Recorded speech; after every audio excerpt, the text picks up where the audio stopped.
All right, so on a Wednesday morning, I want to direct your attention to the front page of today's paper. You're going to pick it up, or you're going to go to the utsandiego.com. You're going to do the online edition, and you're going to see something that you may not have known, which is that today is the 100th birthday of the American Cancer Society, one of the nation's best known and most influential health advocacy groups. 100 today. Happy birthday, American Cancer Society.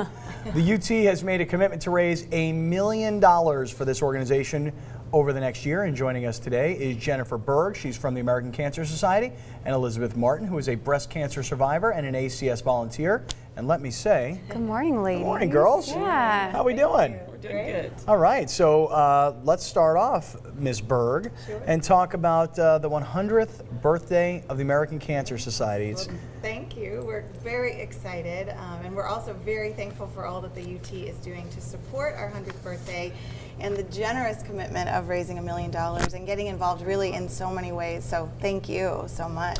Well, I would love to accept your thanks, but in actuality, it's the people upstairs that make the big decisions, and we're just executing the game plan, you know. But we're happy to do it. No, very happy. In fact, happy to do it. Amber and I, next Sunday on June 1st, the American Cancer Society Gala at the Grand Del Mar. We've been invited to be the MCs, and then I'm going to put on my auctioneer hat. All right. Oh, you're going to see an act like you've never seen before. And you're going to love this. I'll keep the show going, and he'll entertain. You're going to love it. Elizabeth, for you, I would think that volunteering for the American Cancer Society, given that you are a breast cancer survivor, has got to be a very rewarding thing. It's very rewarding because when I got the diagnosis, as anyone knows who hears those words, that you're very, very devastated. And my doctor told me to call the American Cancer Society, and I'm truly blessed to have had that information, because when I called, it was just like a burden had been lifted. And they gave me information, they gave me the services that I needed, and I couldn't wait to become a volunteer.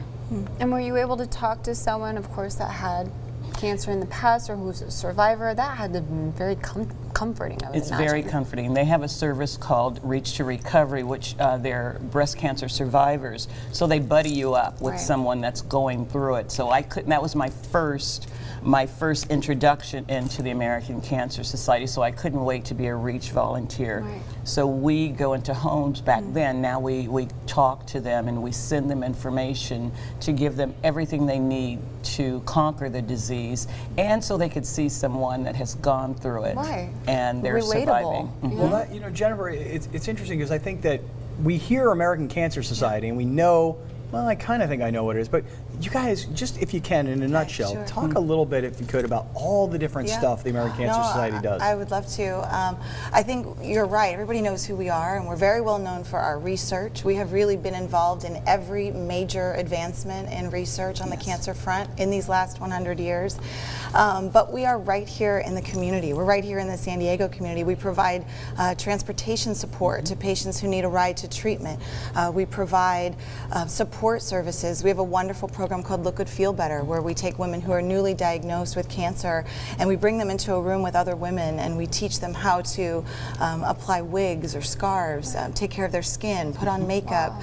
So it's not only about the physical appearance, but really that emotional support system. But it's all different kinds of cancers, right? That's I mean, Elizabeth had breast cancer. That's a very well-known, highly publicized. I mean, you see baseball players with pink bats and football players with pink gloves.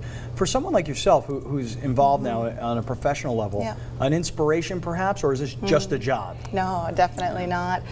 It started with a personal inspiration, and I have met so many wonderful women like Elizabeth. This is my grandma. That's my grandma Dottie when I was about 6.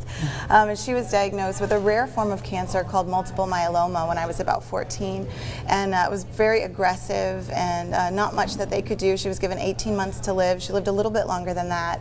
And thinking back at that time, I often think I was only 14. There really wasn't anything I could do for her. I couldn't drive. I never went and cleaned her house. And now now I do this in her memory. There is something I can do, and the treatment now for multiple myeloma is so much better, and that's what's really exciting. Well, happy birthday, happy Yeah, 100th I birthday to the know, American Cancer 100. Society.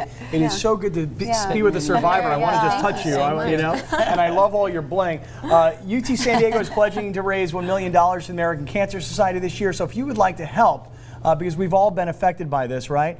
With any of the events, the runs or the walks or whatever. If you want to help, go to utsandiego.com/finishthefight and help us raise $1 million to the American Cancer Society.